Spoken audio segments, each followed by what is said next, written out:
Welcome everyone to Physica.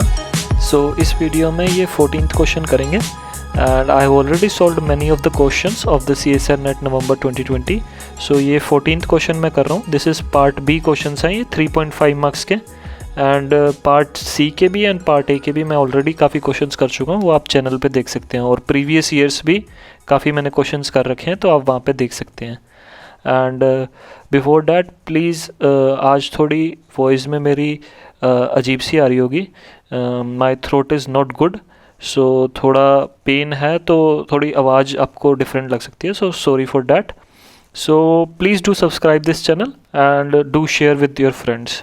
सो ये question करेंगे। इस क्वेश्चन में बहुत स्टूडेंट्स को डाउट था, तो इसका करेक्ट सोल्यूशन देखेंगे कैसे आप निकालेंगे, इसका कंसेप्ट समझेंगे। सो मेन आपको कंसेप्ट समझना है, क्योंकि वैसे ऑप्टिक्स जो है वो CSIR नेट JRF के सिलेबस में नहीं है, बट हर बार इससे एक क्वेश्चन आता है, या तो 5 मार्क्स का क्वेश्चन आता है या 3.5 मार्क्स का क्वेश्चन आता है। सो इस बार ये 3.5 मार्क्स में आया है। सो आपको एटलीस्ट थोड़ा बेसिक पता होना चाहिए। पूरी ऑप्टिक्स आपको पढ़ने की कोई ज़रूरत नहीं है, थोड़ा बेसिक पता होना चाहिए। सो ये 12th 11 12th का लेवल, या फिर थोड़ा BSc में जो पढ़ा होगा तो उसके लेवल पे आया है। सो क्वेश्चन है, the following figure shows the intensity of the interference pattern in the young double slit experiment. So young double slit experiments का दे रखा है interference pattern with 2 slits of equal width is observed on a distant screen. So 2 slits हैं equal width की, and और distant screen पे हमें ऐसा interference pattern मिलता है। If the separation between the slits is doubled, so separation between the slits double कर दिया and the width of each slit is halved, then the new interference pattern कैसा होगा वो पूछा है। So सबसे पहले ये आपको interference pattern जैसे ही देखोगे आपको ये पता चलेगा कि ये इंटरफेरेंस पैटर्न एक्चुअली नहीं है। आप मतलब इंटरफेरेंस पैटर्न है, लेकिन ये एक सुपर इम्पोज्ड हो रखा है डिफ्रैक्शन पैटर्न से। ठीक है, ये क्योंकि केस है ये जब हम 2 स्लिट डिफ्रैक्शन करते हैं। ठीक है, 2 स्लिट डाइफ्रैक्शन जब हम पढ़ते हैं तो ये वो वाला केस है। ठीक है, सिंपल 2 स्लिट इंटरफेरेंस पैटर्न नहीं है, क्योंकि उसमें क्या होता है, अगर 2 स्लिट इंटरफेरेंस पैटर्न होता तो उसमें हर फ्रिंज की जो इंटेंसिटी है वो सेम रहती है। ठीक है, इंटरफेरेंस में आपने पढ़ा होगा जो इंटेंसिटी है वो हमेशा सेम रहती है। एंड आपने ये भी पढ़ा होगा इंटरफेरेंस पैटर्न में कि हर फ्रिंज की जो विड्थ है वो भी सेम रहती है। ठीक है, फ्रिंज विड्थ भी वहाँ पे आप निकालते हो, बीटा निकालते हो xn-1 करके, एंड फ्रिंज विड्थ आती है lambda d by small d, where d is the distance between the slit and the screen, capital D, and small d is the distance between the 2 slits, separation between the 2 slits। ठीक है, तो ये आपने पढ़ा होगा कि beta सबके लिए सेम आता है। ठीक है, तो फ्रिंज विड्थ वहाँ पे सेम आती है सबके लिए, और इंटेंसिटी भी आपने पढ़ा होगा कि हर फ्रिंज की जो इंटेंसिटी है वो प्रोपोर्शनल होती है a + b का स्क्वायर। a और b एम्पलीट्यूड है दोनों वेव के जो दोनों स्लिट से आ रही है। ठीक है, तो इंटेंसिटी कॉन्स्टेंट रहती है हर मैक्सिमा की। ठीक है, इंटरफेरेंस मैक्सिमा या फिर कंस्ट्रक्टिव इंटरफेरेंस जब होता है तो इंटेंसिटी कांस्टेंट रहती है।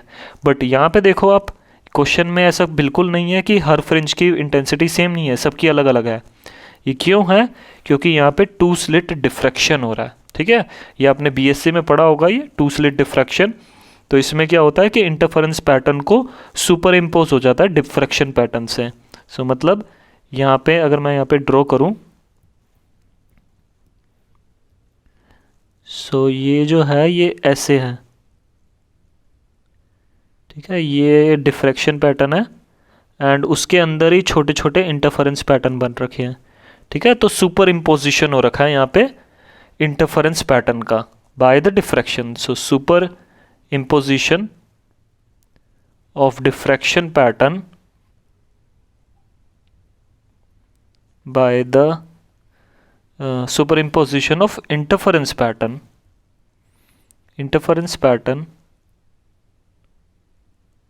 by the diffraction pattern या फिर diffraction maximas। ठीक है, सो ये सुपर इम्पोज हो रखा है। और ऐसे भी कह सकते हैं कि जो एनवलप है, इसका पूरा जो एनवलप है, जो बाहर का area, that represents the diffraction, and जो इनर वाला है that represents the interference, or interference fringes are enveloped by the diffraction pattern। तो मैं ये बता देता हूँ यहाँ पे डिफ्रैक्शन पहले हो क्यों रहा है, क्योंकि ये इन्होंने बोला है यहाँ पे यंग डबल स्लिट एक्सपेरिमेंट्स है एंड इंटरफेरेंस पैटर्न बोला है। सो डिफ्रैक्शन क्यों हो रहा है? डिफ्रैक्शन सबसे पहले समझते हैं कि डिफ्रैक्शन होता क्या था। डिफ्रैक्शन होता था कि it is the bending of light around an obstacle, ठीक है, अराउंड एन ऑब्स्टिकल। और वो कब होता था? डिफ्रैक्शन की मेन कंडीशन क्या थी? Condition for diffraction occurrence, diffraction के अकरेंस की मेन कंडीशन क्या थी? कि जो विड्थ ऑफ द स्लिट है, width of the slit, let as width of the slit है, that should be the order of the wavelength of light used, ठीक है, जब भी डिफ्रैक्शन हो सकता है, जब width of the slit is of the order of wavelength of light use, मतलब विड्थ बहुत स्मॉल हो, ठीक है, क्योंकि वेवलेंथ ऑफ लाइट यूज जो हम मोनोक्रोमेटिक लाइट यूज़ करते हैं वो अराउंड एमस्ट्रॉन्ग रेंज में होती है, लेट से 200 एप्सट्रॉन्ग में, तो ए भी अगर 200 एप्सट्रॉन्ग की रेंज में होगा जब भी डिफ्रैक्शन होगा। तो यहीं पे ऐसा ही हो रहा है, अगर width of the slit large है जब हमें एक ऐसा पैटर्न मिलेगा जब कोई भी हमें डिफ्रैक्शन पैटर्न नहीं मिलेगा। तो यहाँ पे यही हो रहा है कि विड्थ ऑफ द स्लिट बहुत छोटी है, उसकी वजह से यहाँ पे डिफ्रैक्शन पैटर्न भी हो रहा है और इंटरफेरेंस पैटर्न भी हो रहा है, and diffraction pattern super impose कर दिया है, ठीक है, इंटरफेरेंस पैटर्न को।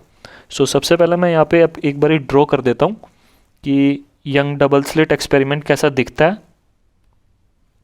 सो आपने पढ़ा होगा ये ऐसा कुछ दिखता है, एंड यहाँ पे स्क्रीन है, एंड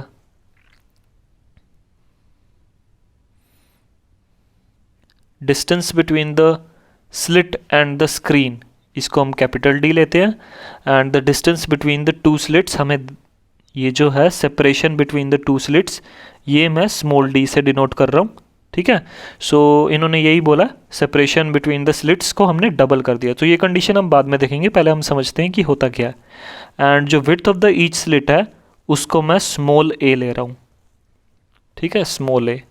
एंड हम क्या करते हैं इसमें, हाफ से, जो इसका हाफ है इससे ये डिस्टेंस कैलकुलेट करते हैं, एंड ये हो जाता है a प्लस डी के इक्वल, क्योंकि ये जो हाफ होगा ये a/2 होगा, एंड ये जो हाफ होगा ये भी a/2 होगा, सो ये हो जाएगा a plus d.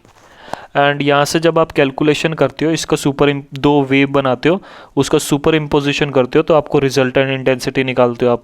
So resultant intensity जो टू स्लिट डिफ्रैक्शन पैटर्न में आती है, आपको फॉर्मूला पता होगा, 2k/a0² sine square alpha bye alpha into cos square beta, ऐसा कुछ फॉर्मूला मिलता है आपको, ठीक है। सो ये जो टर्म होती है ये रिप्रेजेंट करती है कि डिफ्रैक्शन हो रहा है, diffraction due to a single slit की वजह से, ठीक है। ये टर्म जो है diffraction due to a single slit represent करती है, एंड ये जो है ये टर्म ये रिप्रेजेंट करती है कि इंटरफेरेंस पैटर्न, ठीक है, ये है diffraction due to single slit, मतलब दोनों स्लिट से डिफ्रैक्शन होगा और उसका रिजल्टेंट आई है। एंड ये जो टर्म है कोस स्क्वायर बीटा की, ये रिप्रेजेंट करती है interference of the two slits, ठीक है। तो रिजल्टेंट डिफ्रैक्शन कुछ इस टाइप का आता है, जो मैंने यहाँ पे एनवलप बनाया, ठीक है। तो यहाँ से डिफ्रैक्शन भी हो रहा है, इंटरफेरेंस भी हो रहा है, सो कुछ इस टाइप का आता है।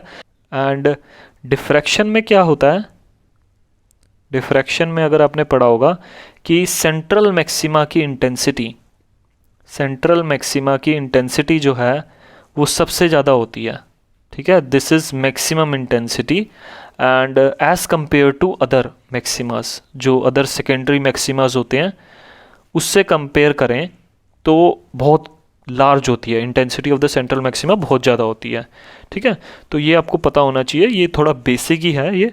अब ना क्वेश्चन पे आते हैं, क्वेश्चन क्या दे रखा है, if the separation between the slits is doubled, so separation between the slits जो है, ये जो स्लिट का सेपरेशन है डी जो है स्लिट का सेपरेशन, इसको हमने डबल कर दिया, मतलब मैं यहाँ पे कंडीशन लिख रहा हूँ, डी डैश जो न्यू स्लिट है इसको हमने डबल कर दिया, twice of D. And second condition जो दे रखी है, that is the width of each slit is halved, so width of each slit मैंने ए लिया, सो ए डैश जो न्यू स्लिट है उसको हमने हाफ कर दिया पहले से। तो ये दो कंडीशन हमें अभी दे रखी है। नाउ इस क्वेश्चन में हम क्या करेंगे, हम यही टू स्लिट डिफ्रैक्शन देखेंगे। सो टू स्लिट डिफ्रैक्शन जब हम सोल्व करते हैं, जब हम सुपरपोजिशन उसका देखते हैं, तो हमें डिफ्रैक्शन मिनिमा भी कंडीशन मिलती है। सो डिफ्रैक्शन मिनिमा की कंडीशन आपने ये सिंगल स्लिट में भी पढ़ा होगा, ये सेम कंडीशन आती है टू स्लिट में भी, डिफ्रैक्शन मिनिमा की कंडीशन जो सेम जो सिंगल स्लिट में होता है वही कंडीशन आती है, that is a sine theta m is equal to n lambda. ठीक है, थीटा हम यहाँ से ऐसे कैलकुलेट करते हैं, जब हम इसको यहाँ से वेव जाती है तो ये जो एंगल बनाता है यहाँ पे दैट इज़ थीटा, ऐसे ही यहाँ पे जो वेव जा रही है यहाँ पे जो एंगल बना रहा है थीटा, तो ये थीटा होता है। So a sine theta m जो है, जो path difference a sine theta होता है सिंगल स्लिट में, that is equal to m lambda, and m यहाँ पे एक इंटीजर है, m can go from 1 2 3 dash dash dash. ठीक है, एंड यहाँ पे अगर हम फर्स्ट डिफ्रैक्शन मिनिमा देखेंगे कि कहाँ पे हो रहा है, तो let's see first diffraction minima कहाँ पे होगा। सो सबसे पहले साइन थीटा एम की वैल्यू निकाल लेते हैं। So sine theta m will be m lambda by a. So first diffraction minima में एम इक्वल टू 1 पुट कर देंगे। सो एम इक्वल टू 1 के corresponding first diffraction minima sine theta 1 हो जाएगा लाम्डा बाय ए के इक्वल, और theta 1 किस angle पे निकल रहा है वो हम निकाल सकते हैं, that will be sine inverse lambda by a. So मतलब इस एंगल पे हमें फर्स्ट डिफ्रैक्शन मिनिमा मिलेगा। ठीक है, दोनों साइड पे ये एंगल होगा। अब मैं एक बार ये पैटर्न बना भी देता हूँ कि आपको कैसा पैटर्न मिलेगा। सो जो सेंट्रल मैक्सिमा होगा वो कुछ इस टाइप का होगा, एंड उसके साइड में सेकेंडरी मैक्सिमाज होंगे। दिस इज सेंट्रल मैक्सिमा जो x इक्वल टू 0 पोजिशन पे होगा और theta is equal to 0 position पे, 0 डिग्री पे ये मैक्सिमा है, एंड ये सेकेंडरी मैक्सिमाज है।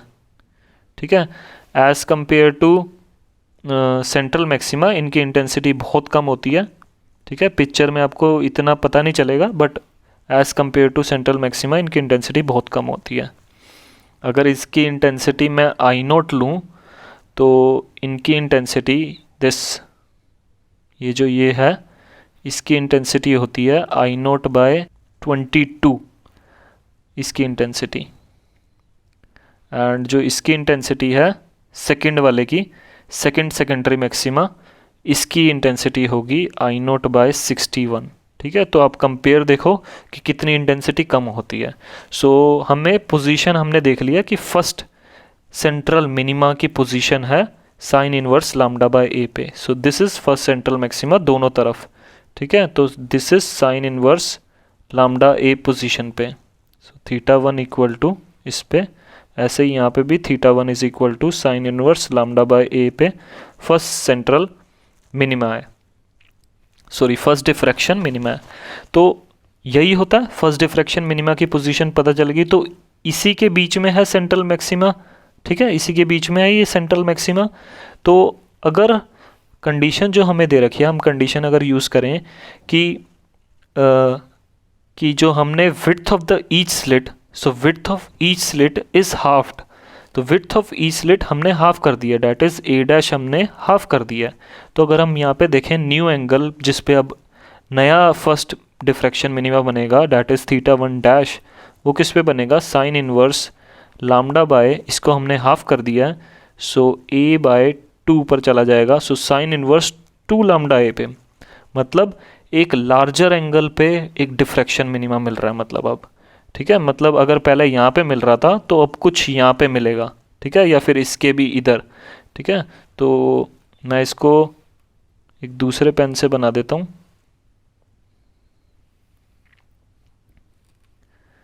तो पहले अगर यहाँ पे मिल रहा था तो अब यहाँ पे मिलेगा, लेट्स से। ठीक है, तो एंगल अब बढ़ गया है, तो थीटा 1 डैश जो है अब sine inverse 2 lambda by a पे हो गया है। ठीक है, तो ट्वाइस करने से the angle eight which the first diffraction minima जो बन रहा है वो अब एक लार्जर एंगल पे बन रहा है। ठीक है, तो हमें बस यही यहीं से देखना था कि जो मिनिमा है वो अब एक लार्जर एंगल पे बन रहा है, मतलब जो सेंट्रल मैक्सिमा की विड्थ है वो इंक्रीज हो गई है। ठीक है, तो सेंट्रल मैक्सिमा की जो विड्थ है, this is the width of the central maxima, जो अब है, पहले सिर्फ इतनी सी थी अब इतनी हो गया, तो सेंट्रल मैक्सिमा की विड्थ इंक्रीज हो गया। तो मैं यही बताना चाहता था डिफ्रैक्शन मिनिमा से। सो डिफ्रैक्शन मिनिमा जो दोनों साइड पे होता है वो डिफाइन करता है कि सेंट्रल मैक्सिमा की विड्थ कितनी होगी। ठीक है, तो अब सेंट्रल मैक्सिमा की विड्थ इंक्रीज़ हो गई है। तो अगर हम ऑप्शंस में देखें कि सेंट्रल मैक्सिमा की विड्थ कहाँ कहाँ इंक्रीज़ हुई है, तो ये तो नहीं हो सकता, यहाँ पे इंक्रीज़ नहीं हुई है, सेम ही है, जो इधर इधर थी वही इधर है। यहाँ पे इंक्रीज़ हुई है, यहाँ पे इंक्रीज़ नहीं हुई है, यहाँ पे इन्होंने डिक्रीज़ कर दिया, तो ये तो नहीं हो सकता, ये भी हो सकता है। सो इन दोनों ऑप्शंस में अब हमें देखना है। अब हम कंडीशंस देखेंगे इंटरफेरेंस मिनिमा की, ठीक है, या फिर इंटरफेरेंस मैक्सिमा की। सो आपने इंटरफेरेंस मैक्स अगर उसी इक्वेशन को सोल्व करते हैं, इंटेंसिटी वाली इक्वेशन को, तो आपको एक इंटरफेरेंस मैक्सिमा की भी कंडीशन मिलती है यहाँ पे टू स्लिट डिफ्रैक्शन में, that is a plus d sine theta n is equal to n lambda. ठीक है, ये जो पाथ डिफरेंस है a plus d sine theta m, ये एन लामडा के इक्वल होता है इंटरफेरेंस मैक्सिमा के लिए, जो इसके बीच में इंटरफेरेंस पैटर्न जो मल्टीपल बनते हैं उसमें। तो ये कंडीशन होती है एंड हमें पता है, तो यहाँ से हम निकाल सकते हैं sine theta n would be equal to n lambda by a plus D.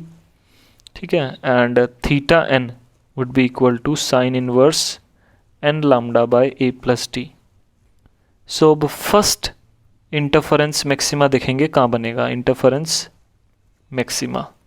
And ये जो कंडीशन बताई थी मैंने a plus d sine theta m is equal to n lambda, इसमें जो एन है वो 0 से स्टार्ट होता है, एन गोज फ्रॉम 0 1 2 3। ठीक है, आपने ये कैलकुलेट करा होगा, ये 0 से स्टार्ट होता है। सो फर्स्ट सेंट्रल मैक्सिमा जो बनता है that becomes at n equal to 0 जब हम पुट करते हैं, so n equal to 0 put करेंगे, सो थीटा जो है वो 0 के इक्वल आ जाएगा 0 डिग्री पे, मतलब बीच में जो है वो एक सेंट्रल मैक्सिमा बनेगा।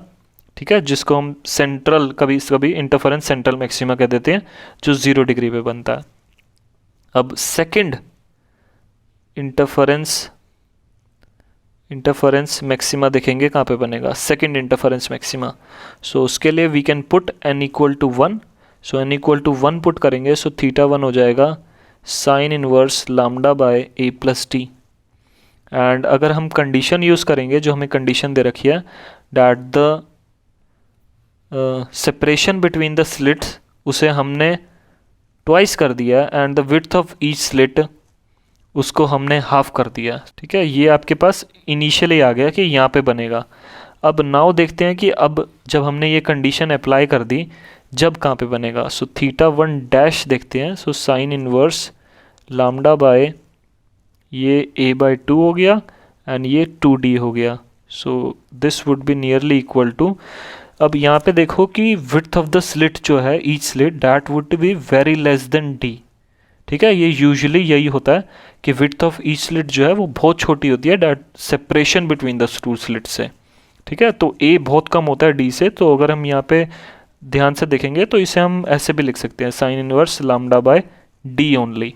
ठीक है, a बहुत छोटा है, बस ये कंपैरिजन करने में इजी होगा। आप इसको अगर वैसे भी लिखेंगे वैसे भी आप देख सकते हैं जो रिजल्ट आएगा। एंड ये इसको हम ऐसे लिख सकते हैं लामडा बाय 2d। ठीक है, सो आप यहाँ पे देख रहे हो पहले क्या सेंट्रल मैक्सिमा बन रहा था sine inverse lambda by d पे, अब कहाँ पे बन रहा है sine inverse lambda by 2d पे, मतलब एक स्मॉलर एंगल पे बन रहा है।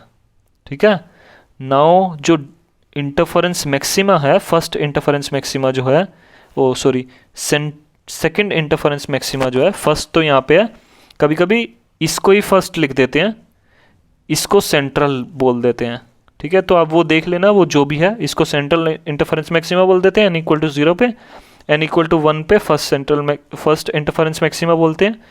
तो ये जो है ये एक स्मॉलर एंगल पे बनेगा। ठीक है, स्मॉलर एंगल का मतलब है कि यहाँ से जब हम एंगल मेजर करते हैं, तो अगर पहले ये यहाँ बन रहा था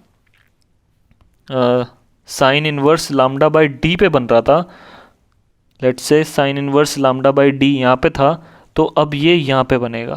ठीक है, इसको मैं ले रहा हूँ sine inverse lambda by d।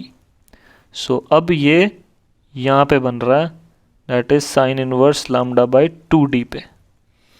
सो यहाँ पे तो एक सेंट्रल मैक्सिमा होगा जो थीटा इज इक्वल टू 0 पे है, एंड यहाँ पे हमारे पास एक और मैक्सिमा आएगा जो मैंने बोला कि यहाँ पे बन रहा है। सो अब यहाँ पे और ज़्यादा मैक्सिमास हो जाएंगे। ठीक है, तो यही होगा, और हमें पता है कि इसकी विड्थ भी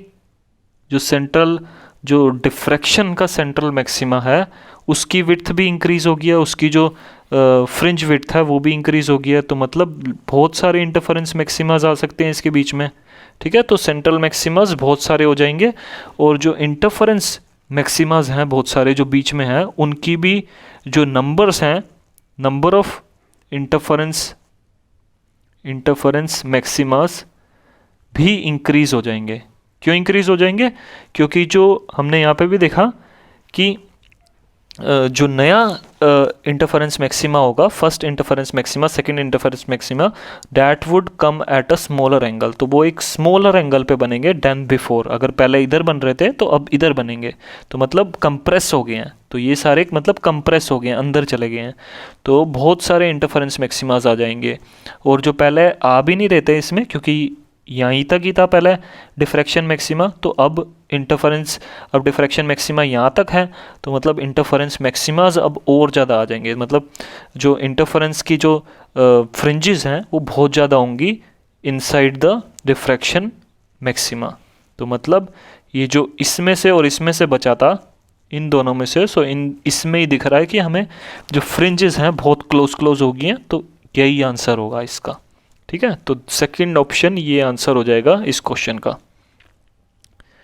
ओके। एंड आप उससे भी देख सकते हैं, आपने अगर कैलकुलेट करेंगे सो इंटरफेरेंस मिनिमा की भी कंडीशन आपको मिल सकती है। सो इंटरफेरेंस मिनिमा की कंडीशन आती है a plus T sine theta n is equal to 2n+1 lambda by 2।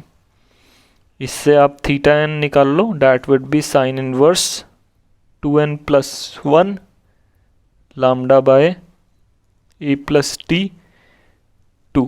So first interference minima आएगा n इक्वल टू 0 के corresponding, that would be theta 0 minima, that would come at sine inverse, so that would be 1/2 and a plus D को मैं खाली d लिख रहा हूँ, approximation ले रहे हैं।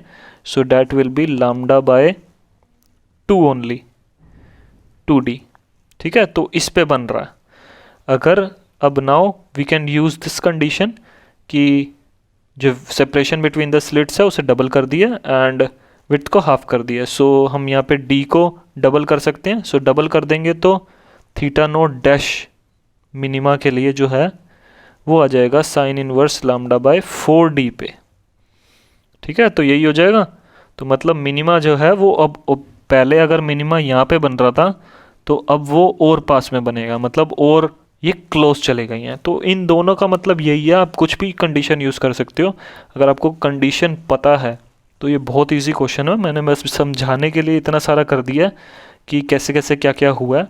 अगर आपको दो कंडीशन पता है, first condition is for diffraction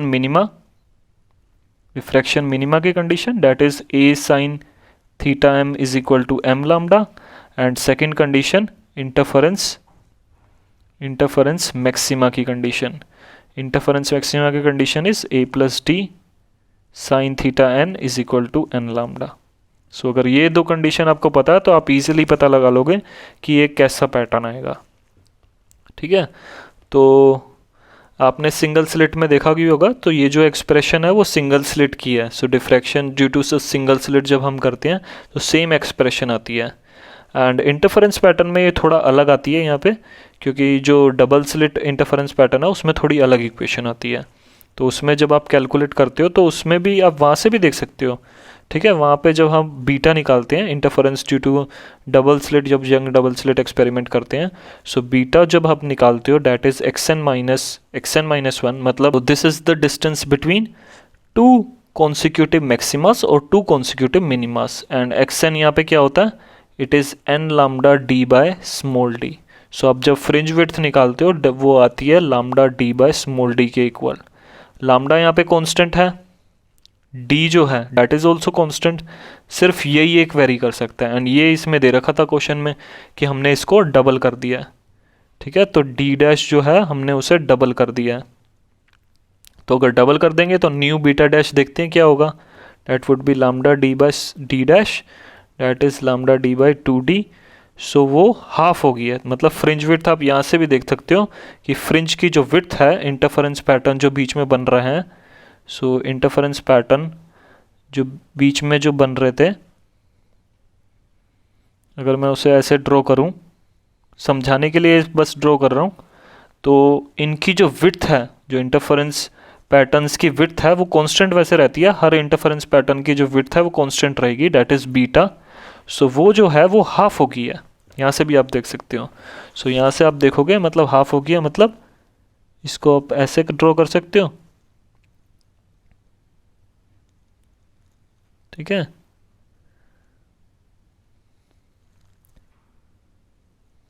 ठीक है, मैंने विड्थ थोड़ा एक्यूरेट नहीं बनाया, तो विड्थ आप लगा लो, अगर यहाँ पे बीटा है, यहाँ पे बीटा बाई 2 है, ठीक है। तो उसी डिफ्रैक्शन पैटर्न में बहुत सारी फ्रिंजेस आ जाएंगी, ठीक है। तो सिंपल बहुत इजी क्वेश्चन था, अगर आप समझ जाओगे, आपको पता होगा ये इंटरफेरेंस और डिफ्रैक्शन का। सो बहुत बेसिक कंसेप्ट लगाया मैंने यहाँ पे, तो आपको पता चल जाएगा कि ये इसका आंसर यही आएगा, ठीक है। तो इंटरफेरेंस की कंडीशन और डिफ्रैक्शन की कंडीशन यूज़ करो and this question can be easily solved. So thank you.